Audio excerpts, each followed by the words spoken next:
Assalamualaikum warahmatullahi wabarakatuh. Welcome back to my channel. Apa kabar kalian semua, seluruh subscriber yang hari ini masih tetap memberikan support dan dukungan terhadap channel ini. Terima kasih banyak untuk kalian mungkin sudah menekan tombol subscribe, like, dan udah ngeser-ngeser semua video-video kita ya. Dan mudah-mudahan kebaikan kalian hari ini akan digantikan dengan kelimpahan rahmat dan rezeki yang lebih banyak lagi ya, sehingga kita nggak berkenalan lagi sama yang namanya pinjol dan peleter. Oke, baik, sebelum melanjutkan video ini aku pengen mengabsen kalian terlebih dahulu. Kalian yang menonton video ini dari daerah mana saja, dan kalian bisa menuliskannya di kolom komentar di bawah video ini supaya kalian bisa saling berinteraksi dan bertukar informasi. Baik ya, hari ini penagihan pinjol sepertinya semakin brutal saja ya kan, semakin menggila. Dan hari ini kalian yang belum mampu melakukan pembayaran di aplikasi-aplikasi pinjol harus menguatkan mental kalian. Harus bisa untuk tetap tenang dan berpikir positif, dan jangan lagi gali lubang tutup lubang. Nah, hari ini banyak yang bertanya-tanya, "Bang, kenapa sih Bang ya DC-DC aplikasi pinjol itu menagihnya itu cukup tidak manusiawi Bang, padahal hutang kami itu tidak seberapa Bang." Dan banyak juga yang bertanya-tanya, "Bang, kenapa mereka setega itu Bang? Apakah mereka memang tidak pernah merasakan kesusahan seperti yang kita rasakan saat ini?" Banyak ya yang mengeluh seperti itu. Namun kalian harus tetap semangat dan kuat ya. Semua masalah yang hari ini sedang kita hadapi pasti ada solusinya. Yang penting kalian itu harus bisa bersabar dulu. Nggak bisa gerusak-gerusuk. Yang hari ini masih tetap gerusak-gerusuk dengan kepanikan-kepanikan yang diciptakan sendiri, dengan berusaha keras ingin minjol lagi di aplikasi yang lain, atau mungkin udah pinjam sana sini namun belum berbayar. Kalian harus bisa untuk tetap tenang.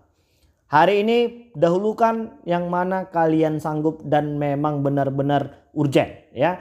Kalau seandainya kalian hari ini minjem uang di lingkungan sekitar, ya coba itu dulu yang satu-satu perlahan diselesaikan dulu.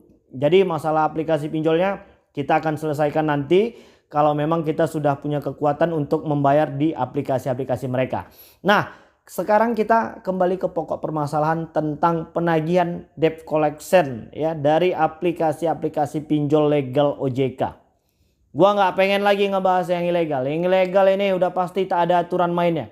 Mereka akan membuat peraturan yang hanya akan menguntungkan perusahaan mereka. Hari ini kita pengen ngebahas pinjol legal OJK yang memang di bawah naungan OJK, di bawah naungan perhatian pemerintah. Ya, kenapa hari ini masih banyak saja DC-DC aplikasi pinjol legal OJK ini seperti melakukan pelanggaran ya kan, bahkan mungkin ada yang sudah mengancam ini itu segala macam. Tapi kalian harus bisa dong untuk tetap berada di posisi yang tidak membahayakan. Artinya kalian harus bisa mengkaji ulang apapun yang mereka perbuat kepada kalian, termasuk di dalamnya mengirimkan pesan-pesan yang kalian anggap menyeramkan. Memang dalam keadaan bermasalah seperti ini pemikiran kita pasti akan sedikit lebih kacau ya. Jadi kita harus bisa untuk tetap berpikir secara positif ya. Tetap harus bisa menggunakan logika-logika yang sebenarnya sederhana. Hari ini banyak ya yang ngutang pinjol itu ya limitnya paling 2 juta ke bawah lah. Dan hari ini cukup jauh dari ibu kota Jakarta.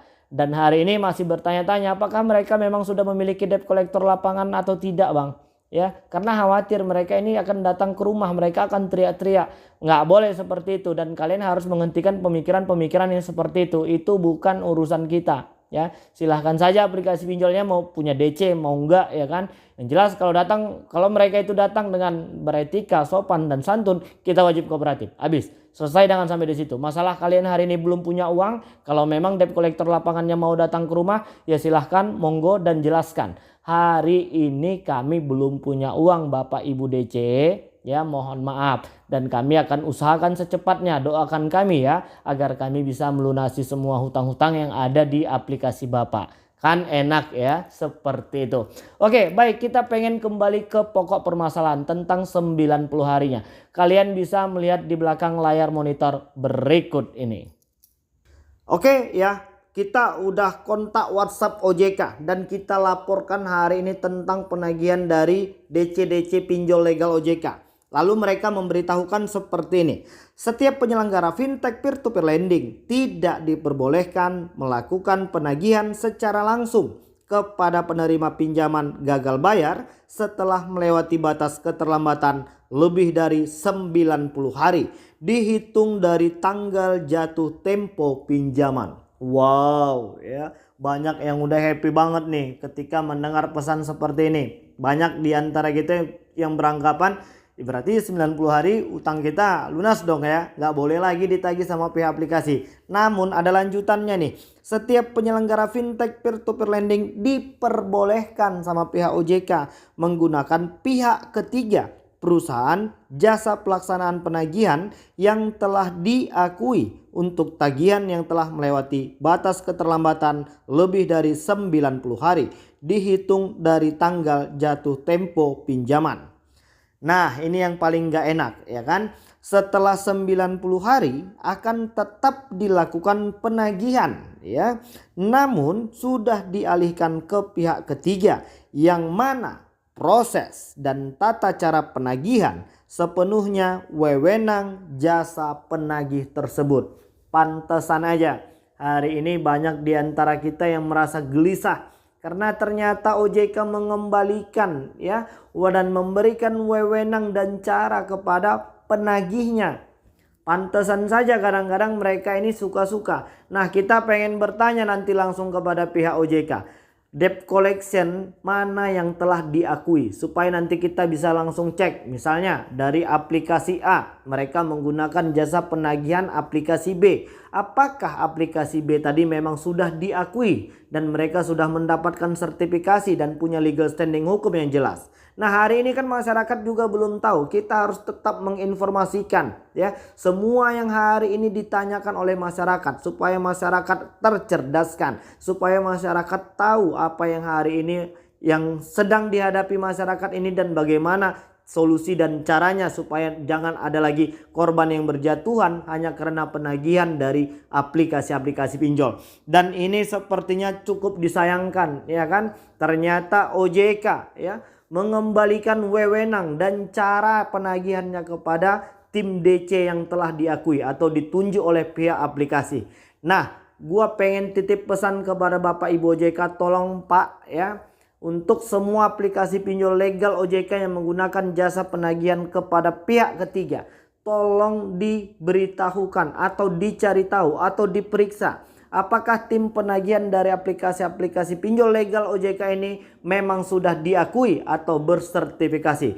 Soalnya di lapangan banyak masyarakat kita yang mengeluhkan tentang gaya-gaya penagihan dari aplikasi-aplikasi pinjol legal OJK ini, tentang DC-nya menggunakan unsur-unsur yang melanggar ketertiban umum dan cukup meresahkan hari ini ya. Oke, jadi udah cukup jelas. Yang kemarin tanya-tanya tentang setelah 90 hari tidak boleh ditagih lagi, memang benar tidak boleh ditagih aplikasi, tapi dialihkan ya kepada pihak penagihan yang katanya sudah diakui. Nah, kita akan tunggu nanti dan kita akan tanyakan langsung nanti kepada pihak OJK aplikasi pinjol manakah dan siapakah pihak DC-nya atas PT apa ya kan hari ini yang sudah diakui supaya masyarakat tahu. Oke, baik. Jadi apapun hari ini masalah kalian terkait tentang penagihan dari aplikasi-aplikasi pinjol tersebut, kalian harus tahu bahwasannya tim DC ini kerjanya pakai target. Dan hari ini yang menjadi on target itu adalah kita-kita yang belum mampu melakukan pembayaran. Dan mereka akan mendesak-desak kalian. Mereka akan hubungi kalian. Mungkin ada yang 5, 10 atau 15 kali per hari. Apalagi kalau kita nggak balas WA dan nggak angkat telepon mereka. Mereka itu tambah penasaran sama kita. Sehingga sepertinya ada ekspansi besar-besaran ya kan ke nomor handphone ini. Seperti serasa menjadi artis. Karena ada puluhan nomor baru yang pengen kenalan dengan kita. Ternyata tagihan dari aplikasi pinjol. Jadi untuk kalian yang menghadapi masalah seperti ini, jangan panik ya. Tetap tenang. Cara kerja DC itu memang seperti itu. Mereka itu nggak mau tahu kalian dalam keadaan susah, senang, sedih, sakit. Mereka nggak mau tahu. Yang penting ketika ya jatuh tempo dan mereka harus menagih kalian. Jadi biarkan saja. Kalian jangan ikut-ikutan panik. Yang seharusnya hari ini panik itu adalah aplikasi pinjolnya. Karena kita memakai uang mereka dan belum mampu mengembalikannya. Bukan kebalikannya. Hari ini banyak yang terbalik ya. Banyak malah kita yang panik. Aplikasi pinjolnya biasa-biasa aja tuh. Pihak DC-nya ya memang begitu tugasnya. Tinggal kembali ke kita. Yang penting kita harus mampu untuk tetap berdoa dan berusaha sesungguhnya. Supaya kita punya solusi terbaik ya. Dari setiap masalah yang hari ini sedang kita hadapi. Oke, jadi mungkin itu dulu yang bisa sampaikan dan mudah-mudahan video ini bermanfaat untuk kita semua ya, mampu membakar kembali semangat kawan-kawan yang mungkin hari ini sedang panik. Stop panik berlebihan dan buang semua rasa takut kalian ya. Kita akan hadapi semua permasalahan kehidupan ini dengan tidak salah langkah lagi dan jangan lagi gali lubang tutup lubang. Oke, jadi mungkin itu dulu. Assalamualaikum warahmatullahi wabarakatuh.